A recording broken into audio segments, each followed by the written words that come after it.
Hello, this is Eric Bourne with Harrisburg Area Community College, and we are continuing our work with punctuation. We're going to be looking at three specific kinds in this presentation. We are going to be looking at apostrophes, semicolons, and colons. Let's dig in with apostrophes. Let's get our basic ideas down. We use apostrophes primarily in two ways. The easy one is with a contraction. Use an apostrophe to form a contraction. This is a kind of word created by combining two separate words together into one. Some examples that we use commonly are words like can't, formed from can and not. There, formed from they and are. Doesn't, I'm, short for I and am. Contractions reflect the very quick, simple way that we speak. Common words like this we don't tend to like to draw out when we're speaking, and contractions are the equivalent when we write them down. The second way that we use apostrophes, and the one that people have a little bit more difficulty with, is that we use an apostrophe to form a possessive, a kind of word that shows ownership. An example might be in the phrase Mary's jacket. Now we're using the apostrophe and s at the end of the noun Mary to form a possessive. This word, its job is to indicate who the jacket belongs to. That apostrophe and s is indicating the possessive. Similarly, my friend's car, we have friends acting as a possessive there. The dog's blanket, the blanket that belongs to the dog. All these words are working to show ownership. Let's cover a few tips with working apostrophes in these two situations. Let's start with contractions. First off, let's note that contractions are not considered formal. Since they reflect the fast and loose way that we speak, the frankly laziness that we encounter when we speak, they don't really fit in academic essays where we're putting our best foot forward. Where you want to be considered formal and professional in writing, avoid your contractions. Now where you do use them, place the apostrophe in this way. Place it where you are skipping letters from your original words. Not necessarily where there is a break between the two words originally. Place the apostrophe where you're skipping letters and sounds. And a final note with contractions. Recall that certain contractions tend to lead you to spelling errors. A big one here is the word there, T-H-E-Y apostrophe R-E. If you never use this contraction, if you always use they are when you're writing, then you're not going to confuse this there with the other two theirs. This can help your spelling considerably, actually, if you avoid contractions in your writing. In terms of our other usage with the possessive form, this really is the most common apostrophe error when we confuse the possessive form of a word with the plural form of the word. Notice that we use the same S sound at the end of a noun to indicate a plural and a possessive. So friends, as in I have lots of friends, and friends, as in the possessive, something that belongs to my friend, sound the same when we talk, but when we write, are written differently. This is a distinction that you don't have to worry about speaking, but one that you do have to worry about in writing. And that's probably why this is a pervasive problem.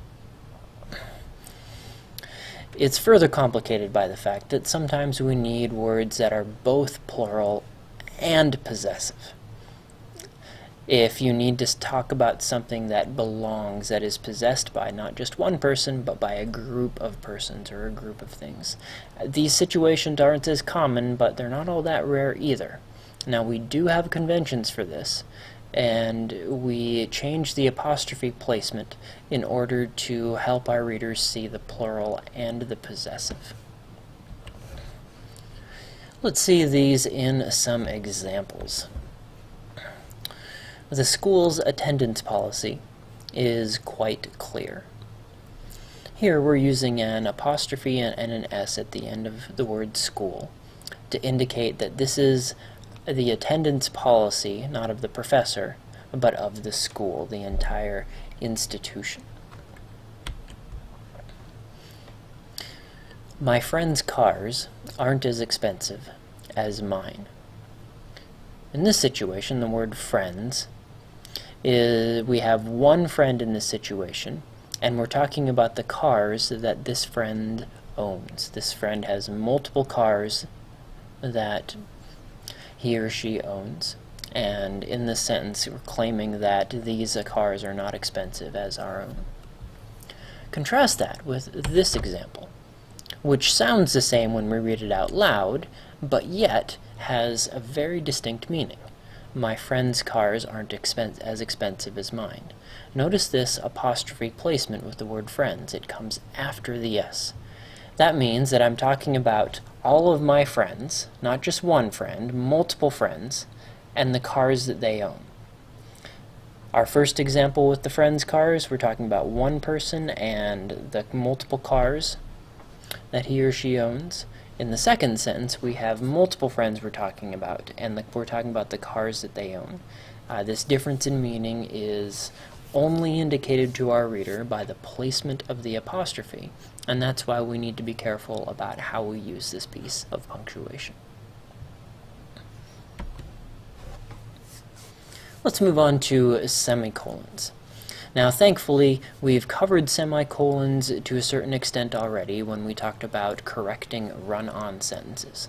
And I will note a second usage of semicolons other than that one we've talked about already, but it's not one that should show up very often at all. It'll be largely an FYI. The primary usage of a semicolon is that we use it to connect two independent clauses. Two sentences that could have been sentences on their own, but we wanted to connect them into a sentence, and the option we chose to use was a semicolon. For example, I am struggling with stress this semester. Semicolon.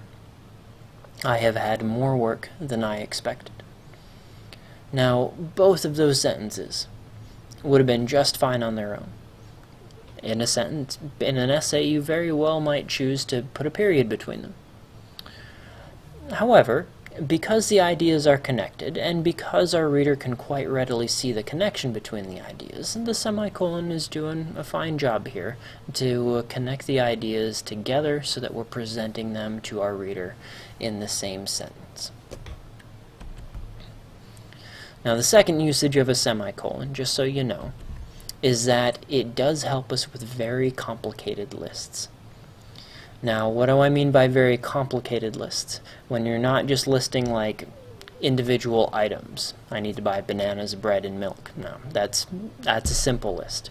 We're talking about a list where the items take up multiple words, even have commas within each item in the list. Now, I'm going to give you an example, and fair warning, it's a beast of a sentence. It is probably way too long and probably a bit unnecessarily complicated, but it illustrates the kind of moment where you might use a semicolon between the items in your list. In order to meet our goals next quarter, I propose that we implement a robust custom-built sales database. That's the first item in our list. Hire new employees in sales, customer services, and resources, semicolon, that's the second item in our list, and work more closely with Bridget Schmidt, our liaison with the financial community. Now, notice that this sentence is proposing three actions: to implement something, to hire some people, and to work more closely with the certain people. But in each of those three actions we're recommending, there's a comma. This would be a really hard list to read if we did our usual practice of a comma between items in the list. And that's why the semicolon steps in to help keep our reader on track with where the sentence is going. Some writing tips for semicolons. First off, remember a rule of thumb here. You really can have a nice use my hand to help me figure out if I am using my semicolon correctly. You need to have an independent clause on either side of that semicolon. You need a complete sentence. before and after that semicolon. If you're ever wondering whether your semicolon is correct, cover up half that sentence with your thumb right at the semicolon and evaluate whether or not what you have left is a complete sentence. And then use your other thumb and evaluate the other half. As long as you have complete sentences on either side, you're fine. That's the basic requirement for your ordinary use of a semicolon. Secondly, I do want to comment that this is not a piece of punctuation you want to overuse. This is somewhat of a snobby punctuation. This is a punctuation mark that you use in a very precise way, typically in formal environments. For short essays in my class, our 3-page essays, I really don't expect to see more than two or three of these. This is not going to be a strategy that you're going to use at every turn in your essays. You have other ways of connecting independent clauses. You should be using a variety of them. And finally, I showed you that means of using semicolon in lists. I'd be a happy professor if I never saw any of my students use it. Honestly, if your sentence is so complicated that you can't even use commas in an ordinary way, you should probably consider a different kind of sentence. You always have options for how you present your ideas to your reader. The example that I showed you earlier, it could honestly be presented well in 4 separate sentences and probably be a lot more readable because you split it up. So tuck that under your cap for a moment where you maybe really need one sentence to do a lot, maybe like a thesis sentence, but otherwise let it be. Alright, last piece of punctuation we are going to cover in this presentation. Let's talk about the colon. The first way that colons are used is that they're used to introduce a list. You're going to see this word introduce several times as we talk about colons. It's kind of the foundational idea. What comes before a colon is expected to introduce, to set up what comes after it.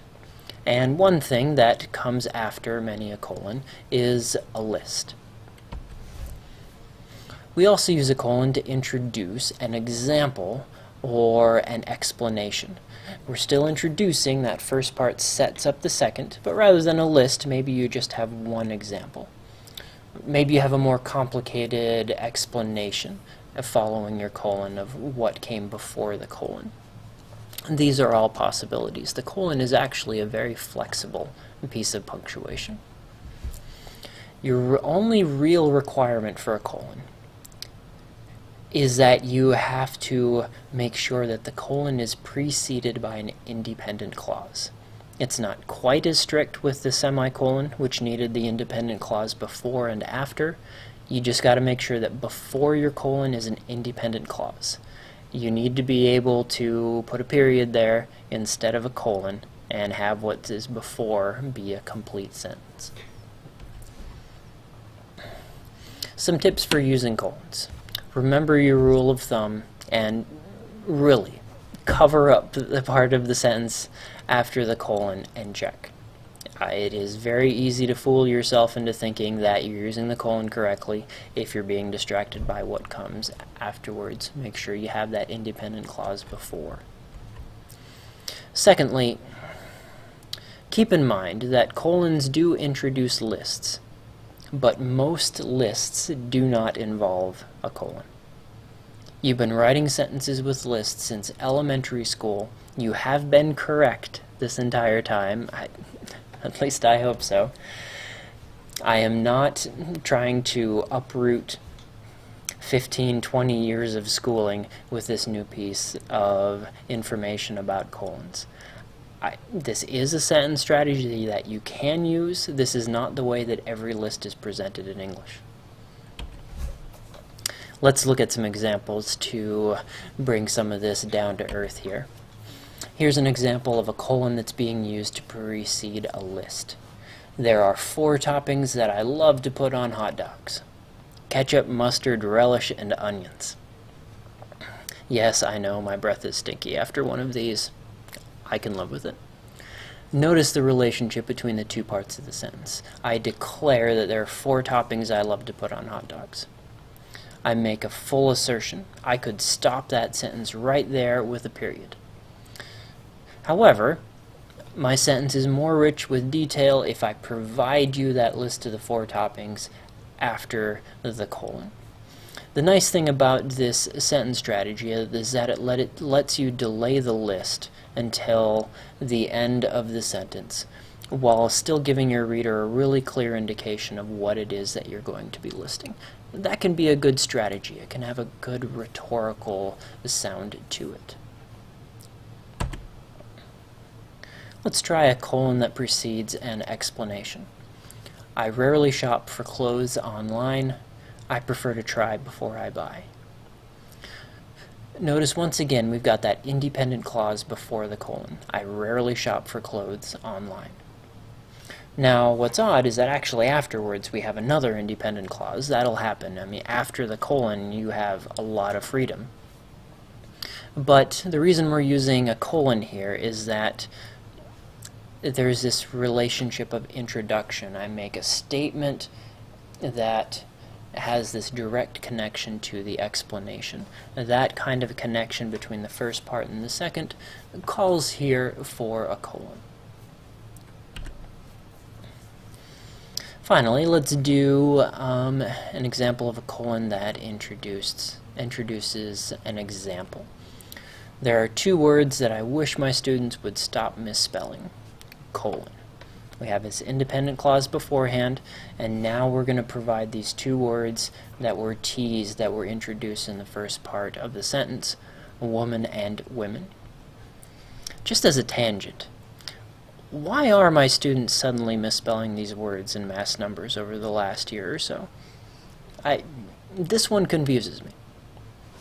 I'm sorry, I'll stop soapboxing. We're not talking about spelling. We are talking about colons. This is a sentence type that reads really well. It kind of sets up a little bit of drama throughout the sentence. You tease the idea at the start, and you only give it to your reader right at the end. That's a very good setup for a sentence. Actually, it can be a powerful sort of first sentence of an essay. This type works pretty well. Alright students, I will stop harassing you with apostrophes, semicolons, and colons. On your worksheets there are 4 sentences that I want you to write and a handful of exercises to work with. Try your hand at those and come to class prepared to show me your sentences and make sure that you're on the right track. Have a good one.